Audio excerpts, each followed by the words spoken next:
Ruto must go is becoming the order of the day.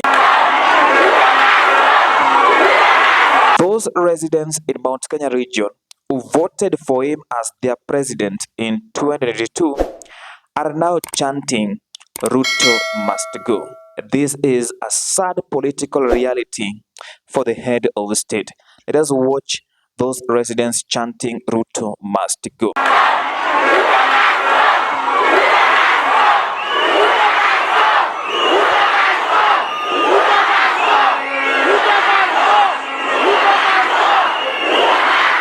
Now, this is the reality that those who are close to President Ruto should tell him the mountain is gone. And if at all they underrated Rigathi Gachagua's political influence in Mount Kenya region because he was a one-term member of parliament, they were wrong. Let us see how it was received in Mount Kenya region, to be specific, Murang'a.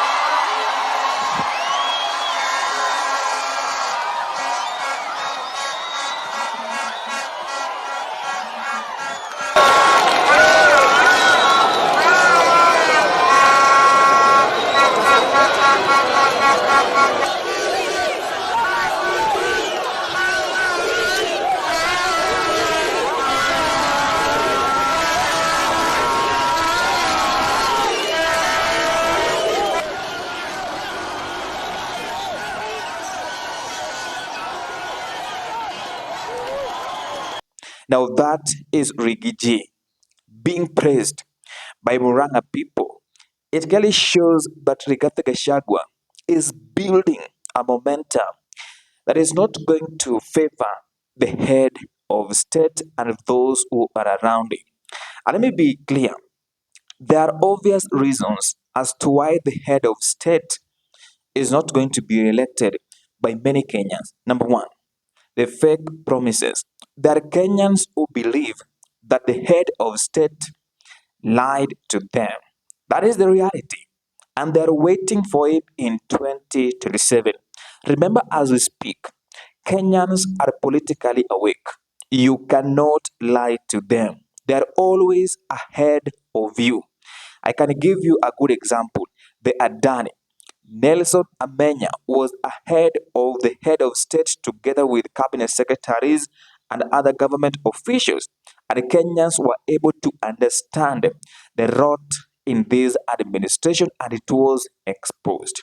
So I'm telling you, the reality is that the people of Kenya, most of them, are not going to vote for President Ruto in 2027 because of the fake promises. Number two, the Shah and the Chief.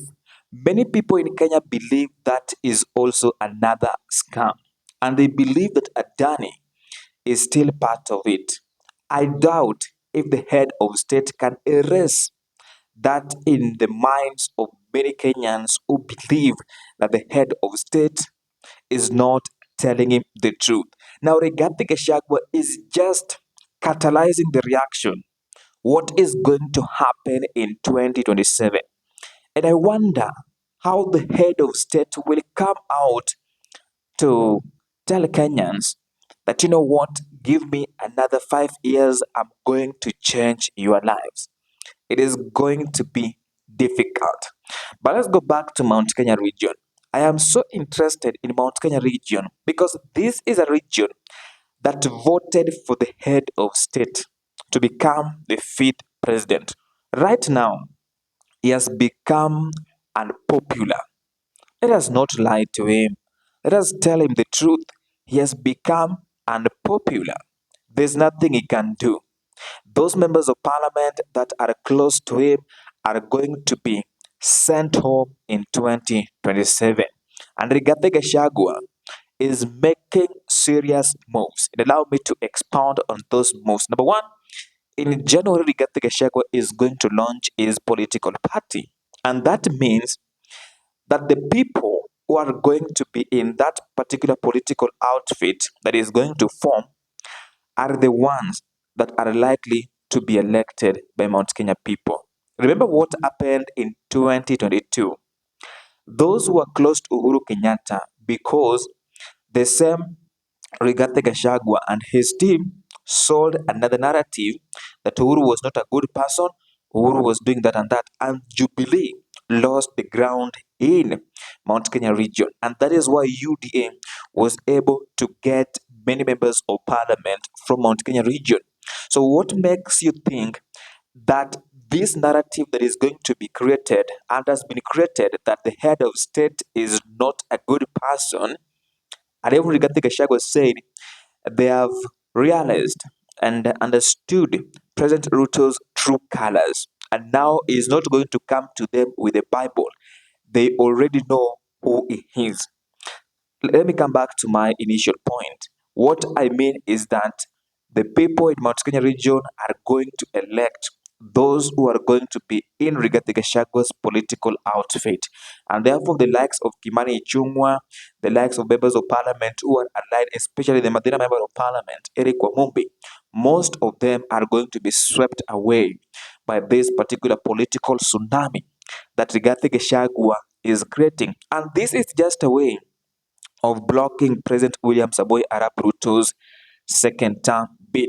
Now, the second thing that Rigathi Gachagua is going to do is to consolidate his influence in Mount Kenya region, because we have just seen the reception. It was organic. Nobody knew that Rigathi Gachagua was going to attend that particular music festival that took place in Murang'a County yesterday.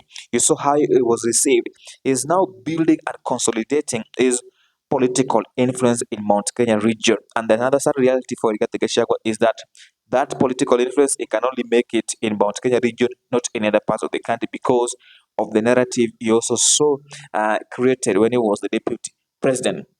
Another thing that is going to use, which is going to be lethal for President William Ruto, is that he is going to expose the dark secrets of President William Ruto. Remember, this person was a deputy president for 2 years.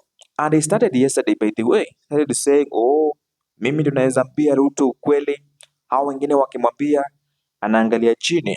And he also said that these stories of Adani ndio ilifanya wakakosana. Those were his words in Swahili.